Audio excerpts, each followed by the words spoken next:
Good morning and welcome back to my channel. Today I am super excited because I've got my second ever GP placement and I absolutely love my first one because it was such a good opportunity to sit in with patients and really hear about their presentations, but also observe how the GP practices run.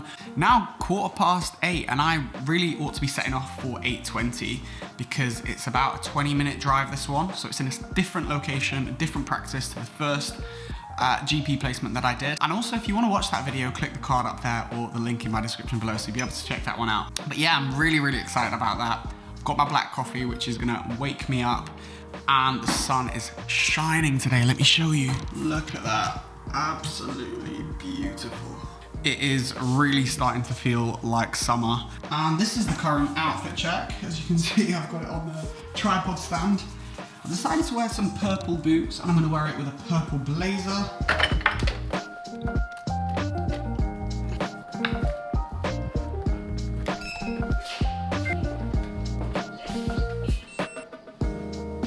And it is an absolutely beautiful day, so I'm really excited about today's GP placement. Yeah, it's just good vibes. And I've decided to bring out the purple Chelsea boots, which I've not worn in absolutely donkey's years. I'm a little bit apprehensive to how they look because when I looked in the mirror in the lift, I kind of had second thoughts, but look, I've got no option now. So now also, I've not actually had any breakfast, and the reason for that is I'm actually doing this intermittent fasting for 16 hours of the day. And in a future video, I will tell you more about that, but the reason is I'm trying to minimize the amount that I eat and eat within the shortest period possible. So on average, I'm doing about a 16-hour fast per day, and that essentially is training my body to activate specific stressor genes which are only activated during times of adversity. But I will go into more detail on why I'm doing that and what the benefits are in a future video. But now I need to get to the car. Oh dear. Doesn't seem. Remember, we fed him into mice, which means raise the level of fluorescence. And you found a... Okay, so it turns out this morning that there is a little bit more traffic than I first anticipated. And instead of taking 20 minutes, it's going to take half an hour to get to this GP placement, which is annoying because it's going to mean that I arrive 10 minutes before the start of the placement at 8:50, and the placement starts at 9 AM. That's not good, but you know, I was prioritizing vlogging and getting the camera. We should still be all right, so. A little bit differently, but like you said, really well studied and for almost. Okay, so I've made it and it is 8:54. So I've got 5 minutes and the practice is just around the corner. Luckily, I got free parking again because it is in a residential area, so that's wicked. And yeah, I'm feeling a bit more relaxed now because I've got good time to get to the practice in, and my partner's already there. And the reason that I say partner is because we do these GP placements with someone else. So I'm gonna go ahead in now and I'm gonna keep you posted. I am gonna check in with you guys in about 3 hours when I finish my placement at 12 o'clock midday, because I, of course, as you can understand, cannot film inside the practice. So I will check in with you guys in a few hours.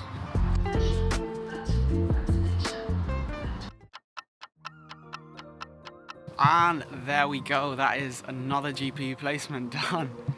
It's now 12:20. That was wicked. It was so much fun. So much fun. Wow, okay, so that was an incredible GP placement, another one, and it's 2 out of 2. I've had 2 GP placements and I've loved both of them. And yeah, I had a chat with the GP at the end and she absolutely loves her job. She's like, you get so much flexibility with what you do. You get to go home at normal times. I guess this is applicable if you're in a group practice. You know, quality of life seems to be the big thing that GPs seem to be like emphasizing. Like, they love their job because of the quality of life that it provides, the flexibility, the fact that they're there for their family, their kids, and they still, you know, financially are very comfortable. So, you know, GP work, again, you know, I mean, this is the only side of medicine that I have observed so far, but it still seems a pretty attractive proposition, you know. I was using my, I'm not a GP, booklet that I got from the GP stand at one of the careers fairs, and I was using that just because I felt like it was a little bit less in your face as you're writing notes. You know, when the patient's sat in front of you and I've got a big A4 piece of paper scribbling down notes, I just feel like it's a bit much. So I like this little booklet. I've definitely become a bit more efficient with my note-taking style. We saw 12 patients today, and the majority of them, I'd say about 9-10 of them were in person. And it was so wicked to actually see all these different presentations in the flesh, as opposed to phone calls. The first few phone calls, we saw photos of the patient's situation. So one, for example, was irritation around the ear, which the person was wearing a mask, of course, and this has started from wearing the mask. So the thought was potentially dermatitis. Doctor gave hydrocortisone steroid cream to reduce the inflammation, and a potential antifungal as well, just to use in conjunction with, just if it is a fungal infection. I saw a little boy with tonsillitis. You know, it's so common in youngsters, and just to be able to see that firsthand, see the inflamed area, the doctor got him on antibiotics immediately. So that was just wicked to see, you know, only 3-4 days into the child's presentation, and he's probably going to get better from that. So that was amazing. And as well, I did a respiratory exam. That was so amazing. I got the stethoscope out, and the GP was like, oh, do you want to do do you want to listen to the chest? And I was just like, yeah, this is an opportunity. And I feel like you've got to just take these opportunities when they come. You will feel like you're stepping out your comfort zone so many times, but it's by doing that that you gain so much more confidence. I did it with confidence. I put the stethoscope in and I auscultated his chest, and it sounded pretty normal to me, and the doctor agreed it was normal, and I was just wicked. So that was amazing. But I'd say the biggest moment for me today, let me take this off because it's so hot in this car. It's absolutely beautiful outside. It's an amazing day. It's got to be like 16 degrees. There's people wearing shorts and t-shirts, and I'm wearing a t-shirt under here, so I'm gonna just leave this on. More appropriate for the temperature. But it was mental because I was sat in with the GP, and all of a sudden she was like, okay, so we've got another patient now. Do you want to go and get her? I was like, yeah. She didn't realize this was the first time I'd ever done it.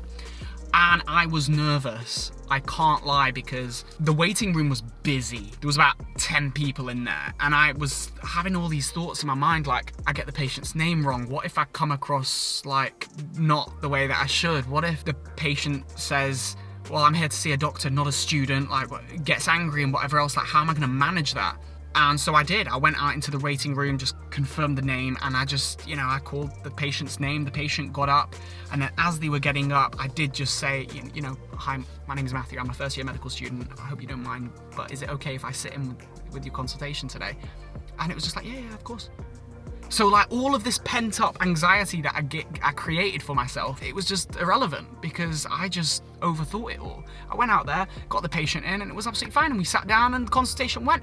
And I kid you not, for the next 5 patients that I went to the waiting area for, I was so relaxed. I was so calm, cool, collective, just went out there. And that's mental because I know that that's what medicine is going to be like from here moving forward. I know there's going to be a day that a doctor, surgeon will ask me, right, I want you to catheterize this patient, and it's going to be the first time I do it. I want you to take bloods of this patient, and it's going to be the first time that I ever do it. Just having that confidence in yourself, being assertive, and just relying on the skills that you do have, because you do have them, and it's just sometimes confounded with that anxiety that you can create for yourself when you overthink it. But that is all I've got to say for right now.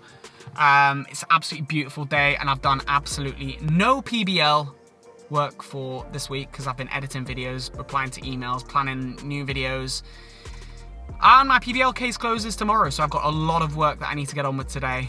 But yeah, I'm getting a bit hungry as well, so let's drive home. So I'm actually getting to that point where I'm feeling really quite peckish because I have basically started intermittent fasting, which involves me not eating for the vast proportion of the day. I'll not eat anything for a good 16 hours of the day, and I will eat all my meals within a short period of time, just within that 8-hour period. And that's basically involved me cutting out breakfast, So when I wake up first thing in the morning, I'll just drink loads of water. I'll have my black coffee, so I'm not consuming any sort of calories. And the reason for doing that is actually because one of the biggest predictors of long life is eating small amounts in the shortest period of time possible. That is the one biggest factor for if you are trying to lengthen your lifespan. And in a nutshell, the reason for that is by putting those kind of stresses on your body and putting your body in that light level of adversity, you're essentially activating these certain stressor genes, these longevity genes, such as AMPK, and I think mTOR is another gene that's involved in these kind of pathways. And by doing that, you're encouraging your liver to undergo gluconeogenesis and utilize a lot of the glucose and fatty stores that are in the body, as opposed to using new glucose that you consume from foods. And especially first thing in the morning, that massive glucose spike, if you eat a highly glucose-rich, sugary-rich meal, such as porridge, such as cereal, such as a big glass of orange juice, that's really, really bad for your health. We already know that big glucose spikes is a terrible thing for, the onset of diabetes, type 2 diabetes later in life. And that's a big predictor of cardiovascular disease. If you have high glucose levels in your body, that's gonna hasten the atherosclerotic plaque formation in your blood vessels. It's really bad for your blood vessels, basically, is high levels of glucose in your body. And the way that I've been learning about all this information is by watching this new podcast. And it's by a professor by the name of David Sinclair. He's a professor at Harvard Medical School. All of his podcast contains a lot of the latest research, all condensed into a really kind of digestible format for the lay individual / you kind of do need some understanding of science to understand it. It's so interesting, and he does episodes on, diet, exercise, certain stressors, certain supplements. So he's got an episode on each different thing, but he specializes in longevity and lifespan. So yeah, I think the podcast is called Lifespan. It's amazing. It's something that I'm hooked on at the minute, and I'm learning so much about, and it's really changed my perspective. That's my update on that.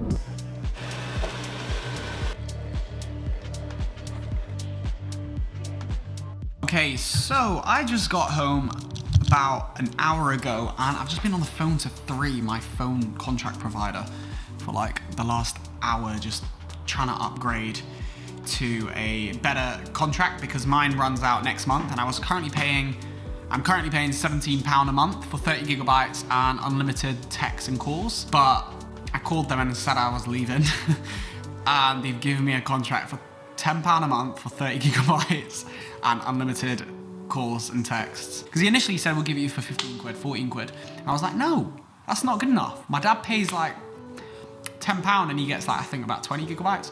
So I managed to haggle them for a bit more. But that's just goes to show with phone companies, you can haggle them. Anyway, it is, as I say, 2 o'clock, and I've got 1,000,001 things to do. I'm DJing tonight from 6 p.m. So I've actually only got 4 hours, less than 4 hours to actually start working on this week's case, which I've done no preparation for. So I've just had so many things going on this week, and I've just not really been able to prioritize studies, which is really poor because that should be the priority, shouldn't it? But I am gonna just have this coffee, let the caffeine settle in, because I was up so early this morning, only had about 5-6 hours sleep. And then I'm gonna eat something, because that will have been 14 hours since I ate something. And I need to just sort my flat out because it's a bit of a state at the minute. Let me show you. Yeah, so this is not productive. As you can see, the setup in here right now does not make me feel good. There's stuff everywhere. There's a pop filter for the microphone.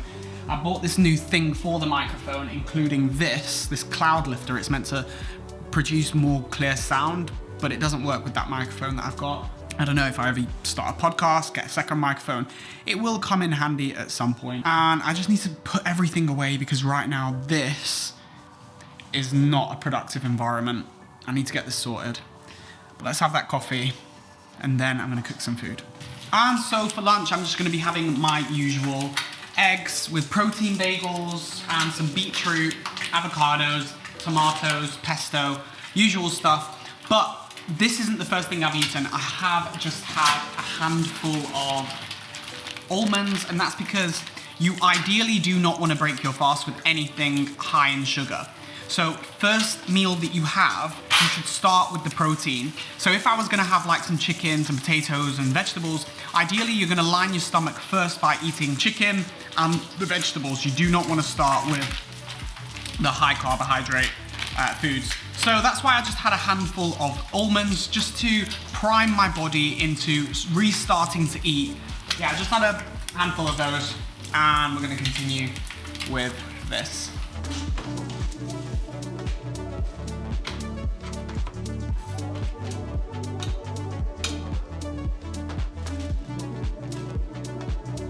All right, so for lunch, which is my breaking of the fast, essentially you'd call this breakfast, and just while I eat this, I'm gonna watch through 2 videos that my editor has sent me. So, you know, Kevin, thanks for sending those over. I'm gonna just check these now, watch through them, and send them off to the client. And then I'm gonna start cracking on with the things that need doing, because it's 2:45 and I've got work at 6. So I've only really got I'm gonna give myself from 3 till 6 to actually get on with the things that I need to get on with work related. So yeah, just while I eat, I'm gonna watch these.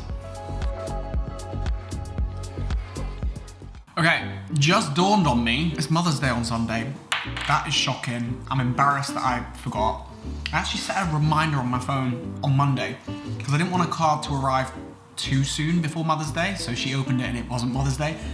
So I was planning on ordering it yesterday and it's now Thursday afternoon. I'm really worried that it's not gonna arrive in time on Sunday, but I'm gonna order one. That's what I'm gonna do. And so guys, it is 4:30 and I've not done any work for this week's PBL case, which is really quite poor of me. I got home, ate that food, and decided to review those videos, which I was super happy with. My editor smashed it. But then I checked my emails and realized I hadn't replied to a couple, so I had to reply to those, and I actually just got informed that the clients that I was working with for my advert integrations are super happy. They literally both emails came through at the same time, like within 5 minutes. So that was really, really exciting, and that just filled me with a lot more confidence, and you know, it just made me happy to see that. So I've just gone and read through those. It's 4:30 and I've done no work. So I need to start getting on with something just so I can contribute in some way to tomorrow morning's PBL session. But I do feel like this week has been really productive in getting more admin related stuff done outside of the course. I have had some YouTube stuff, some sponsorship stuff that needed to get filmed and get shot. And I also shot another video for this channel, which I shot yesterday. So that's gonna be coming very, very shortly. It's a tips, my top tips as to how to best approach and get the most from your GP placement. So yeah, you should definitely watch out for that video. And also today, I've just been doing like a bit of like Instagram stuff, like posting, updating my Instagram socials. And it's a lot, it's a long thing to have to, you know, think of a caption, write it, and come up with it all. So it's time consuming. It's not easy to try and balance all this stuff, but absolutely love it. Feel super fortunate. I'm just so happy that both of those clients were happy with the adverts. I've decided the first thing that I'm gonna do is I'm gonna convert all of these notes that I took in the GP practice this morning, all of this like scribbly writing. I'm just gonna do the same that I did last week for my previous GP placement and put them into a nice concise Notion document. I'm not gonna write them all in because that's too time consuming and inefficient. So I'm just gonna pick out the ones that I remember as being really quite, you know, really quite interesting to me. And I'm gonna write those up and then put those into my PPD, just so I've completed all 3 entries for my PPD. After I've done that entry, I'm then gonna go on to actually do an hour's work of this week's case. So let's do that now. Wow, that felt so good to just do. So I have this tasks table, right? And I've got the done check mark that I can just click once that task is done. And there's been 4 things on there, shooting videos, writing scripts that needed to be done. And I've had that on there for like 7 days now. And it just felt so good to just look at that and then just tick them off because I've done them. And now I can start, you know, adding more things and just getting on with the stuff that's overdue, which is here, and then the stuff that is due soon within the next 7 days. Yeah, I've got a big weekend ahead because I'm going to London on Saturday as well. I'm DJing all Saturday, so yeah, I'm DJing tonight, DJing tomorrow night, and yeah, just got lots to do. Oh, it's not gone well. I'm feeling really unproductive today. I don't know what it is. I just feel, actually I do know what it is. It's because I'm tired. It's because I didn't have much sleep last night and I had a big day, a big morning of those, that GP placement. I've really not got a huge amount done, but what I have done is just organize the week's events, which is generally what I would do on a Monday. And what that involves is adding the key topics to my monthly planner folder, which you can see. And actually this week really isn't a big week. It's one of the more relaxed weeks. It only really has 5 topics: circulatory system, blood pressure, hypertension, smoking, and the pharmacology, the drugs that we've been introduced to. So fortunately this week's case is not a hefty one because I've done absolutely no work for it. But you know what? That's fine sometimes. It's fine to just like have a balance, and this week has really been that week. And I'm kind of rewarding myself as well because last week I sat the mid-sem test and I got 76%, which is the same result that I got on my like first semester final, right? And that's an honors. That was 2% off a distinction, and I didn't really do much preparation for that. That was, you know, straight off my knowledge. It was straight off what I'd learned rather than, you know, what a lot of other people did, open book. So, you know, considering that I got 76%, I feel like I am on track. I feel like I'm all right, and I'm not concerned, even though if we were in this situation in first semester about 5 months ago, I probably would be really concerned because I've done very little work. Anyway, I have got to go to work DJing in like, that starts at 6 p.m. and it's now 5:45, so I need to get ready. I'm gonna head out, go DJing for the next 5 hours, just enjoy that for a bit. While I'm DJing, I'll probably read through some of my notes just for this week's case, just to try and answer some of the learning agenda questions. So I have got some contribution to the session tomorrow, but also tonight there is a no scrubs pub crawl, which is where all the medical students at the university are going on like a pub crawl. So I think that's going to be a wicked idea to join along to, even though I've done no work and ideally I should be staying in and I should do some preparation. And normally I would do my revision session with Raoul on a Thursday night. But you know what, this is a social opportunity. This is a chance to mingle, meet people, hang out with people on the course that maybe I've not met already. And to be honest, that's got to be a priority as well. It's up there as one of the more important things to do. So I'm gonna get ready and I'll check in with you in a bit. And so guys, that is basically it for this video. I hope you enjoyed this whole GP placement. I hope you enjoyed me showing you what I get up to on my Thursday. The fact that I went DJing, and now I'm gonna go and join the medics on this non-scrubs party, and I'm gonna insert some footage here so you can see what we got up to. Everybody's fancy dressed, everybody's dressed up. I'm not dressed up because I didn't know whether I was gonna go, and I've just finished work and it's 11:30 and everyone's just about to start leaving. But I'm gonna nip over there just for a bit and see what it's like. But if you have enjoyed it, make sure that you hit the subscribe button and also hit the like button down below. And there's also gonna be more videos from my medic channel right here if you wanna check those out. But as always, I'll see you in the next one.